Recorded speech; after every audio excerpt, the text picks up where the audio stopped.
Est-ce que vous avez peur de vous ennuyer en voyage solo?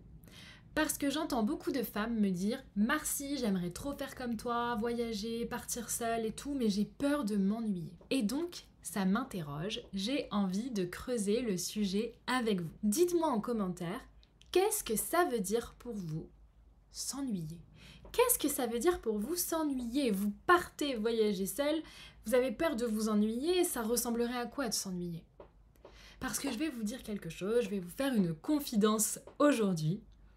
Personnellement, j'ai l'impression de plus souvent m'ennuyer quand je voyage avec d'autres personnes que quand je voyage seule. Alors attention, j'adore voyager avec d'autres personnes, j'adore voyager avec ma famille, avec mes amis, avec des proches, j'adore ça, je suis pas en train de dire le contraire. Seulement, je remarque que je m'ennuie plus souvent quand je pars avec d'autres personnes que quand je pars seule. Et en fait, c'est logique, parce que quand on voyage à plusieurs, qu'est-ce qu'on fait? On passe beaucoup de temps à attendre que tout le monde soit prêt, ou à se mettre d'accord sur où est-ce qu'on va manger ce soir, qu'est-ce qu'on fait demain.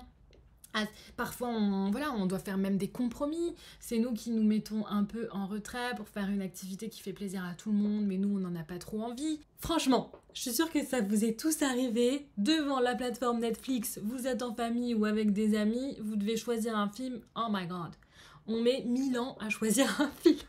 C'est pareil, on voyage quand on voyage avec des potes. Parfois c'est longué parce qu'on se met pas d'accord, parce qu'on veut pas la même chose, ou tout simplement parce qu'il y a une salle de bain et qu'on est 10, donc on attend. Bon, voilà, après c'est les choses de la vie. Mais donc tout ça pour dire que personnellement, quand je voyage seule, j'ai pas le temps de m'ennuyer. Parce que je pars quand je suis prête. Je fais ce que je veux. Je mange ce que je veux. Alors oui, des fois il y a des temps morts. Il y a des temps de calme. Des temps d'introspection. Qui pour moi sont hyper importants parce que pour moi c'est des temps de repos, de digestion de mes émotions aussi, de un peu peut-être de nostalgie, de réfléchir à ce que j'ai fait dans la journée, que j'ai kiffé. Il y a des temps morts. Alors est-ce que c'est ça, la peur de s'ennuyer? Est-ce que vous avez peur des temps morts?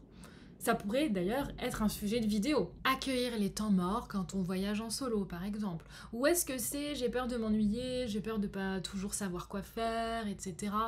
Autre sujet de vidéo, savoir quoi faire quand on voyage en solo. Enfin bon bref, j'en sais rien. En fait, j'ai besoin de vous. J'aimerais bien creuser ce sujet qui m'intéresse vraiment beaucoup. Donc dites-moi en commentaire, qu'est-ce que ça veut dire s'ennuyer pour vous? Et quelle vidéo vous ferait plaisir pour oser passer le cap du voyage en solo qui pour moi est une expérience de dingue et transformatrice. Si ce genre de discussion t'inspire, abonne-toi à ma chaîne et active la cloche pour être sûr de ne rien manquer.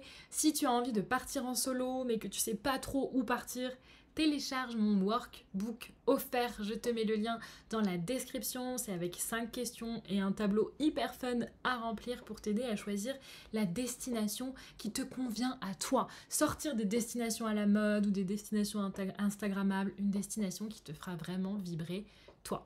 En tout cas, j'ai hâte de lire vos commentaires. Je compte sur vous vraiment.